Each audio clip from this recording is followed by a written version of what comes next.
بسم اللہ الرحمن الرحیم الحمد للہ رب العالمین والصلاة والسلام علی سید المرسلین وعلی آلہ وصحبہ اجمعین.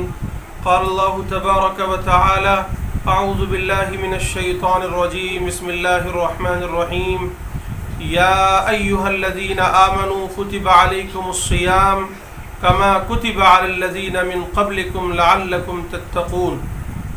وقال النبي صلى الله عليه وسلم من صام رمضان ایمانا واحتسابا غفر له ما تقدم من ذنبه او كما قال عليه الصلاة والسلام. محترم بھائیو، آج شعبان کی 29 تاریخ ہے اور رمضان المبارک کا مہینہ شروع ہونے کو ہے. یہ رمضان المبارک کا مہینہ بڑی رحمتوں اور برکتوں کا مہینہ ہے. اس ماہ میں قرآن مجید کا نزول ہوا ہے. شہر رمضان الذی انزل فیہ القرآن. یہ وہ مہینہ ہے جس میں اللہ کے نبی صلی اللہ علیہ وسلم فرماتے ہیں کہ جنت کے دروازے کھول دیے جاتے ہیں اور جہنم کے دروازے بند کر دیے جاتے ہیں. یہ وہ مہینہ ہے جس میں سرکش شیاطین کو قید کر دیا جاتا ہے. یہ وہ مہینہ ہے جس میں کوئی بندہ اگر کسی ایک فریضے کی ادائیگی کرتا ہے تو اللہ تبارک و تعالیٰ اس سے 70 فرائض کا ثواب دیا کرتے ہیں. کوئی ایک نفل ادا کرتا ہے تو اللہ تعالیٰ اسے ایک فرض کے برابر ثواب یا اجر عطا فرماتے ہیں. یہ بہت ہی رحمتوں اور برکتوں والا مہینہ ہے. 12 مہینوں میں، سال کے 12 مہینوں میں رمضان المبارک کا مہینہ واقعی بڑا ہی اہم اور محترم بالشان مہینہ ہے. اس لیے ہمیں اور آپ کو چاہیے کہ ہم اس مہینے کو غنیمت جانیں. اس کی جو ساعتیں ہیں، جو گھڑیاں ہیں، ان کو قیمتی سمجھ کر انہیں استعمال کریں. ایسا نہ ہو کہ یہ وقت آئے اور گزر جائے تو پھر ہمارے لیے یقیناً بڑی محرومی کا دن ہوگا. عید کی خوشیاں اسی وقت ہمیں حاصل ہو سکتی ہیں جب ہم اس رمضان کے مہینے کو غنیمت جانیں.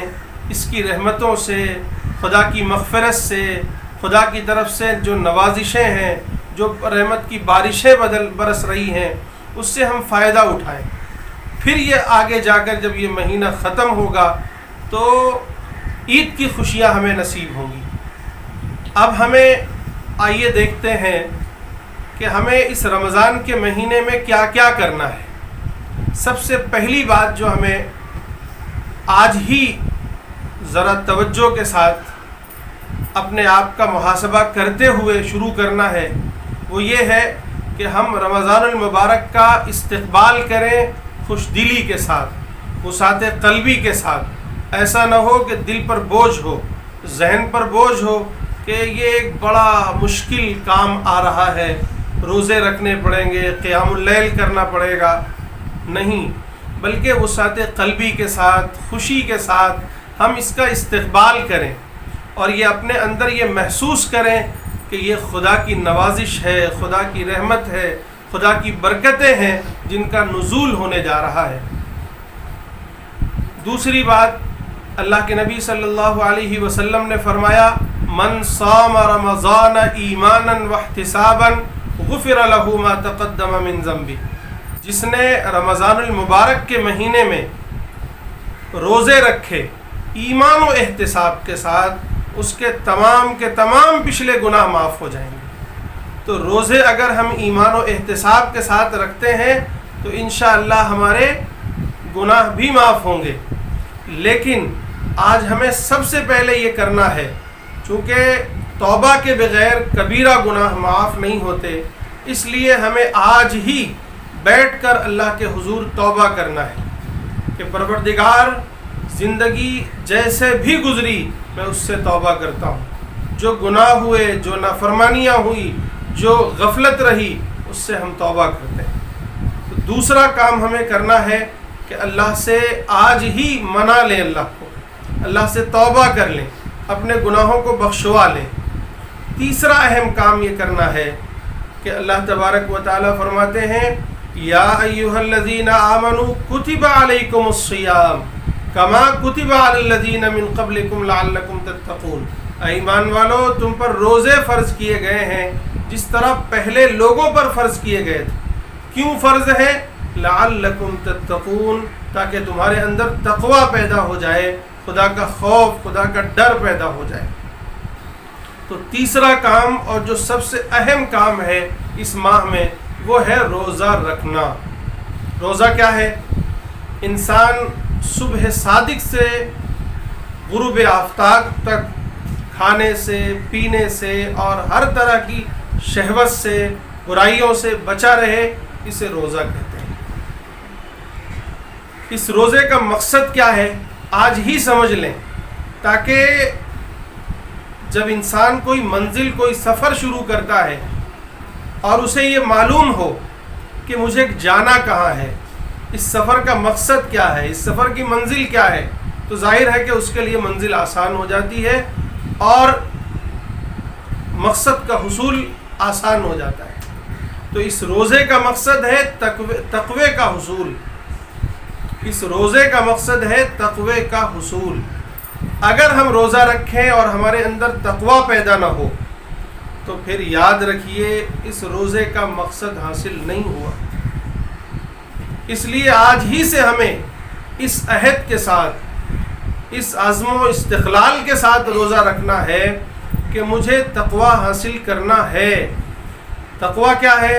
ہر لمحے خدا کا استحضار ہو جائے انسان کو، جہاں رہے، تنہائی میں رہے یا لوگوں کے ساتھ رہے، دور رہے، قریب رہے، کہیں بھی رہے، کسی حال میں رہے، گھر میں رہے، مسجد میں رہے، سماج میں رہے، معاشرے میں رہے، اسے یہ استحضار ہو کہ میرا رب مجھے دیکھ رہا ہے، میرا رب مجھے دیکھ رہا ہے۔ یہ ہے تقوی۔ یعنی جب یہ استحضار ہو جائے کہ میرا رب مجھے دیکھ رہا ہے تو پھر جس طرح کانٹے دار درختوں سے انسان دامن بچا بچا کر چلتا ہے کہ کہیں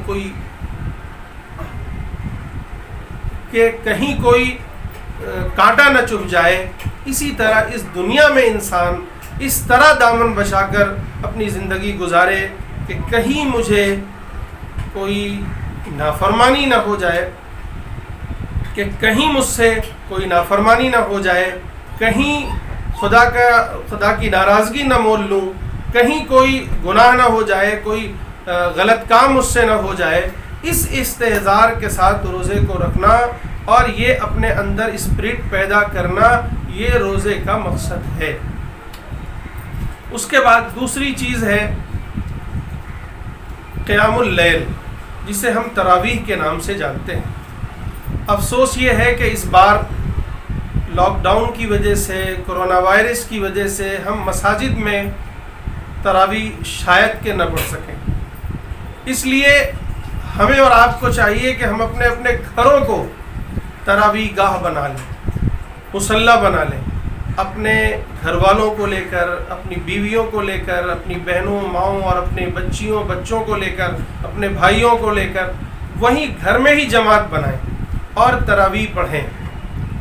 اور تراویح پڑھتے وقت ایک جو اہم بات مجھے آپ سے عرض کرنی ہے، میں تقریباً ہر رمضان المبارک میں لوگوں سے کہتا ہوں، آج آپ سے پھر کہتا ہوں کہ تراویح کوئی فارمیلٹی پورا کرنا نہیں ہے کہ ہم کسی طریقے سے بس دنا دن 20 رکعت پورا کر لیں، نہیں۔ قیام اللیل کا مطلب ہے خدا کے حضور کھڑے ہو کر، خدا کی یاد میں مست ہو کر خدا کا کلام پڑھنا، خدا کو یاد کرنا۔ یہ ہے، اس احساس کے ساتھ اور اس اسپرٹ کے ساتھ اگر ہم تراویح نہیں پڑھتے ہیں تو وہ ایک فارمیلٹی ہے کہ آپ قرآن بھی ختم کر لیں، سب کچھ کر لیں، لیکن آپ کو قیام اللیل کا جو مقصد ہے وہ حاصل نہیں ہو رہا ہے۔ قیام اللیل کا مقصد حاصل کرنا ہے تو پھر ہمیں اور آپ کو چاہیے کہ ہم بالکل استحضار کے ساتھ، خشوع اور خضوع کے ساتھ خدا کے سامنے نیت باندھ کر کھڑے ہوں، تھوڑا پڑھیں لیکن ایسا لگے کہ ہم واقعی خدا سے باتیں کر رہے ہیں، خدا کا کلام پڑھ رہے ہیں، اس احساس کے ساتھ جب ہم قیام اللیل ادا کریں گے، تراویح پڑھیں گے، تو پھر آپ دیکھیں گے کہ اس قیام اللیل کا آپ کو کتنا فائدہ نظر آتا ہے اس دنیا میں بھی، اور جو آخرت میں ملے گا وہ تو مزید ہے۔ اور تیسری اہم بات جو عرض کرنی ہے وہ ہے، اللہ کے نبی نے فرمایا ھذا شہر المواسات، یہ مواسات، دوسروں کی مدارات، دوسروں کی خیرخواہی، دوسروں کی دلجوئی کا مہینہ ہے۔ یعنی ایسا نہ ہو کہ اس رمضان المبارک کے مہینے میں ہمارے گھر تو چولہا جلے لیکن پڑوسی بھوکے ہوں، بچے بھوکے ہوں، بہت سے لوگ پریشان حال ہوں، ایسا نہیں ہونا چاہیے۔ تو ہمیں خاص طور سے 2-3 باتیں جو آپ سے عرض کرنی تھی وہ یہ تھی۔ نمبر 1، ہم خوش دلی کے ساتھ آج رمضان المبارک کا استقبال کریں، بالکل بھی ہمارے قلب و ذہن پر کسی طرح کا کوئی بوجھ نہ ہو۔ نمبر 2، ہم آج ہی استغفار کریں، اپنے گناہوں سے توبہ کریں۔ نمبر 3، روزے رکھیں ایمان و احتساب کے ساتھ، یعنی خالص اللہ کے لیے، اللہ پر ایمان رکھتے ہوئے، اللہ ہی سے ثواب کی امید رکھتے ہوئے، نہ کسی کو دکھانے کے لیے، نہ کسی کے ڈر سے، کسی کے خوف سے کہ اگر میں روزہ رکھا تو لوگ مجھے روزے دار کہیں گے، یا روزہ نہیں رکھا تو لوگ کیا کہیں گے، تو مولانا صاحب روزے نہیں رکھ رہے ہیں۔ تو یہ کسی طرح کا اس طرح کا ذہن میں خیال آئے، اسے نکال دیں، خالص اللہ کے لیے، اللہ سے ثواب کی، اجر کی امید کے ساتھ ہم یہ روزے رکھیں۔ پھر قیام اللیل یعنی رات کو ہم تراویح پڑھیں، اور تراویح کو استحضار کے ساتھ پڑھیں۔ اور تیسری اہم بات یہ کہ غریبوں کا، مسکینوں کا، پڑوسیوں کا خیال رکھیں، کیونکہ یہ شہر المواسات ہے۔ ایک روایت میں اللہ کے نبی نے فرمایا شہر الصبر ہے، یعنی اس سے ہمیں صبر کی ایک پریکٹس کرنی ہے، صبر ہمارے اندر، صبر کی اسپرٹ آ جائے، تقوی کی اسپرٹ آ جائے، یہ چیز ہمیں اپنے اندر لانے کی ضرورت ہے۔ 2-3 باتیں اور عرض کرنی ہے۔ پہلی بات کہ یہ رمضان المبارک کا مہینہ جہاں ایک طرف ہماری انفرادی عبادات اور خدا سے رجوع ہونے کا مہینہ ہے، وہیں یہ اجتماعیت کا بھی مہینہ ہے۔ تو ایک طرف ہمیں اپنی انفرادی زندگی میں خدا کو راضی کرنے، خدا کی عبادت کرنے، خدا کے سامنے سر جھکانے اور اسے ہر ممکن کوشش کر کے اسے راضی کرنے کی کوشش کرنی چاہیے، اپنے لیے دوزخ سے بچاؤ اور جنت کے لیے سامان بہم فراہم کرنے کی کوشش کرنی چاہیے۔ تو دوسری طرف ہمیں اجتماعی طور پر ہمیں اپنے سماج، اپنے معاشرے کو دیکھنا ہے کہ ہمارے سماج میں کیا ہو رہا ہے۔ صرف ہم روزے نہ رکھیں بلکہ اپنے دوست احباب، قرب و جوار کے لوگ، رشتہ داروں، انہیں بھی اس پر آمادہ کریں، یعنی سماجک طور پر بھی اسے استعمال کرنے کی کوشش کریں۔ لوگ بھوکے ہوں انہیں کھانا کھلائیں، لوگ پریشان حال ہوں ان کی پریشانیوں میں ساتھ دیں، اور روزے کو ایک سماجک رنگ بھی دیں۔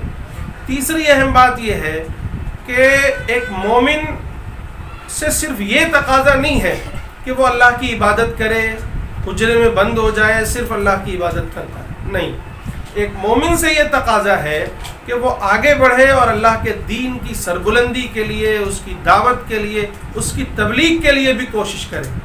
تو آج یہ عہد کر لیں کہ یہ پورا رمضان المبارک کا مہینہ جہاں ایک طرف ہمارے نجی اور انفرادی اعمال کا مہینہ ہوگا، خدا کو راضی کرنے کا مہینہ ہوگا، وہیں ہمارے اجتماعی مسائل، اجتماعی پریشانیوں اور اجتماعی سمسیاؤں کے حل کے لیے بھی ہم اس رمضان کو غنیمت جان کر، ظاہر ہے کہ اگر آپ کسی ایک بھوکے کو کھانا کھلائیں گے تو یہ رمضان المبارک کا مہینہ ہے، 70 بھوکوں کو کھانا کھلانے کا ثواب ملے گا۔ ٹھیک ہے، اسی طریقے سے ہم اسے دعوتی مہینہ بھی بنائیں کہ اللہ کے دین کی سربلندی کے لیے، اسے لوگوں تک پہنچانے کے لیے، اس کی تبلیغ کے لیے، اس کی دعوت کے لیے ہم اور کیا کر سکتے ہیں۔ تو لوگوں کے سامنے کچھ نہیں تو روزے کی حقیقت ہی بیان کریں، اپنے غیر مسلم بھائیوں کے سامنے، مسلمان بھائیوں کے سامنے، لوگوں کے سامنے، جو بھی طریقہ ہو سکتا ہے، سوشل میڈیا کا ذریعہ ہے اس کے ذریعے سے، لوگوں سے ملاقاتیں اگر ہو رہی ہیں تو اس کے ذریعے سے، ملاقاتیں نہیں ہو رہی ہیں میسیجز سے بات ہو رہی ہے اس کے ذریعے سے، انٹرنیٹ کے ذریعے سے بات ہو رہی ہے اس کے ذریعے سے. گویا ایسا نہ ہو کہ یہ رمضان المبارک کا مہینہ خالص ہماری انفرادیت تک رہ جائے، بلکہ اسے ہم 3 طرح سے استعمال کرنے کی کوشش کریں. نمبر 1 انفرادی اعمال، نمبر 2 اجتماعی اعمال، نمبر 3 اللہ کے دین کی دعوت اور اس کی تبلیغ کے. تو مختصر یہ میرے بھائیوں کہ یہ رمضان المبارک کا مہینہ شروع ہو رہا ہے، اس کو ہم غنیمت جانیں، خوب غنیمت جانیں، اس کی قدر کر لیں. ایک ایک گھڑیاں بہت قیمتی ہیں اور آج ہی سے کمر کس لیں. اللہ کے نبی صلی اللہ علیہ وسلم کے بارے میں حضرت عائشہ فرماتی ہیں کہ جب رمضان المبارک کا مہینہ شروع ہوتا تو آپ اپنی کمر کس لیتے تھے، یعنی اتنی عبادت کرتے کہ دیکھنے والوں کو صاف محسوس ہوتا کہ آپ رمضان کے علاوہ اتنی عبادت کبھی نہیں کیا کرتے تھے. تو اللہ تعالیٰ مجھے بھی اور آپ سب کو بھی عمل کی توفیق نصیب فرمائے. وآخر دعوانا ان الحمد للہ.